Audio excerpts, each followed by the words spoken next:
కేవలము బైబిల్ మాత్రమే చదవాలి అని అంటే, ఉదాహరణకు కొరింథీ ఎక్కడుంది? కొరింథీ అంటే అదేదో ఇంటి పేరు అనుకుంటారు కొంతమంది, లేకపోతే సంఘం పేరు అనుకుంటారు. అలా కాదు. కొరింథీ అనేది ఒక ద్వీపం. ఆ ద్వీపం ఎక్కడుంది? ఆ ద్వీపంలో ఉన్నటువంటి ఆ ద్వీపానికి రాజెవరు? ఇవన్నీ తెలియాలి అని అంటే హిస్టారికల్ బ్యాక్గ్రౌండ్ అవసరం. అవి తెలియకపోతే మనం నోటికొచ్చింది లేదా మనకు ఇష్టం వచ్చింది నమ్మేసి అదే దేవుని వాక్యం అనుకుంటాం. అలా ఉండకూడదు. హిస్టారికల్గా అంటే దేవుని వాక్యము ఏ హిస్టరీలో ఎప్పుడు ఎలా రాశారు, ఎవరు రాశారు, ఎందుకు రాశారు అనేది చదవటం, దాని వెనుకున్నటువంటి బ్యాక్గ్రౌండ్ అర్థం చేసుకోవడం చాలా ముఖ్యం. అలా అర్థం చేసుకోకపోతే పెడర్థాలు వస్తాయి. మధ్యధరా సముద్రం ఏంటి, మధ్యధరా సముద్రం చుట్టుపక్కల ఉన్నటువంటి ద్వీపాలు ఏమిటి, ఆ మధ్యధరా సముద్రంలో ఎలాంటి సంస్కృతి ఉండేది, ఆ సంస్కృతిలో ఏం తిన్నారు, ఎలా తిరిగారు, ఏం చేశారు, ఏ సంస్కృతుల్లో ఏ మతాలు ఉండేవి, ఇవన్నీ తెలుసుకోవాలి. దానికి కొన్ని పుస్తకాలు చదవాలి. పుస్తకాలు చదవటం మంచిది, తప్పు కాదు. అవి చదవకుండా కేవలం నాకు బైబిల్ తెలుసు, బైబిల్లో ఉన్నటువంటివే చదువుతాను అనంటే పెడర్థాలు తీయటం తప్ప దానివల్ల సాధించేది ఏమీ లేదు. పెడర్థాలే వస్తాయి. పెడర్థాలంటే ఏంటి? మనకు తెలియని వాటిని తెలిసినట్లుగా చెప్పడం. దాని కారణంగానే అనేకులు ఈరోజు ఈ సాంస్కృతిక నేపథ్యం తెలియకనే అనేకులు ఈరోజు స్త్రీ గురించి తప్పుగా అర్థం చేసుకుంటున్నారు, ఆరాధన గురించి తప్పుగా అర్థం చేసుకుంటున్నారు. వాళ్ళ మనసులో ఉన్నటువంటి దాన్ని, వాళ్ళ మనసులో ఏదైతే ఆంధ్ర సంస్కృతి లేకపోతే తెలుగు సంస్కృతి ఏదైతే ఉందో ఆ సంస్కృతిని తీసుకెళ్లి బైబిల్ మీద పెట్టి బైబిల్ కూడా ఇలాగే చెప్తుంది అని చెప్పి ప్రయత్నం చేస్తున్నారు. అలా చేయకూడదు. మనము హిస్టారికల్గా అనగా చరిత్ర ఏం చెప్తుంది, చరిత్ర పుస్తకాలు ఏం చెప్తున్నాయి, చరిత్రలో యేసు ప్రభువుని గురించినటువంటి ఆలోచన ఎలా ఉంది, చరిత్రలో క్రైస్తవ విశ్వాసం గురించిన ఆలోచన ఎలా ఉంది, క్రైస్తవులు ఎలా మెలిగారు, క్రైస్తవులు ఎలా పెరిగారు, క్రైస్తవులు ఎలా వృద్ధి చెందారు, ఇవన్నీ తెలియాలంటే బైబిల్ చదివితే సరిపోదు. బైబిల్ మాత్రమే దేవుని వాక్యం, బైబిల్ మాత్రమే దేవుని నోట నుండి వెలువడినటువంటి మనకు అవసరమైనటువంటి బుద్ధివాక్యం, జీవవాక్యం వగేరా వగేరా వగేరా. కానీ దానిని అర్థం చేసుకోవటానికి, దానిని సంపూర్ణ వివరణ మనం అర్థం చేసుకోవటానికి చరిత్ర అవసరం. పురావస్తు శాఖలో వెలువడినటువంటి దాఖలాలు, వాటిని సపోర్ట్ చేయటం కోసం అవసరం. భిన్న మతాలకు ఉన్నటువంటి పుస్తకాలు, ఆ పుస్తకాలు వారి భావజాలం తెలుసుకోవటం కోసం చదవటం అవసరం. అలా తెలుసుకున్నప్పుడు మన భావజాలాన్ని ధైర్యంగా, నిస్సిగ్గుగా అందరి ముందు నిలబడి మాట్లాడగలగటానికి మనకు అవకాశం ఉంటుంది. సో వాటిని చదవాలి.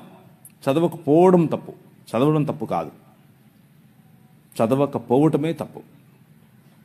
అలా చదవకుండా ఉన్నవారు అనేకులు ఏం చేస్తారు అని అంటే వారి ఊహ ప్రకారం మాట్లాడతారు. ఊహ ప్రకారం మాట్లాడకూడదు.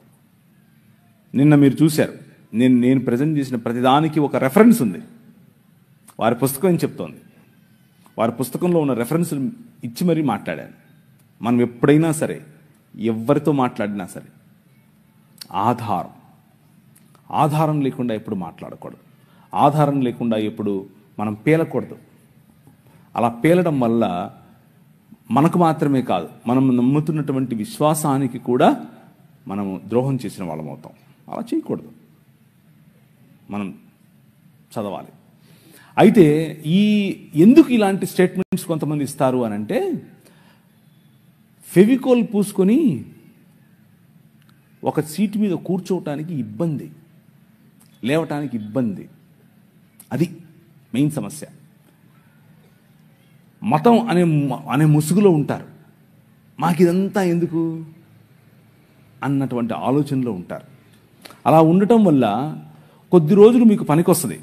అంటే మోరల్ గాస్పెల్ చెప్తారు. మొరాలిటీ, నైతిక విలువలు. అంటే ఇప్పుడు చెడు వినవద్దు, చెడు కనవద్దు, చెడు చూడవద్దు, ఇట్లాంటి మాటలు చెప్తారే, అంతవరకే ఆగిపోతారు. అక్కడి వరకే ఆగిపోయేటటువంటి సువార్త మీరు వినాలి అని అంటే ఇలాంటి వాళ్ళు చెప్పేస్తారు. అలా ఉండకూడదు మనం.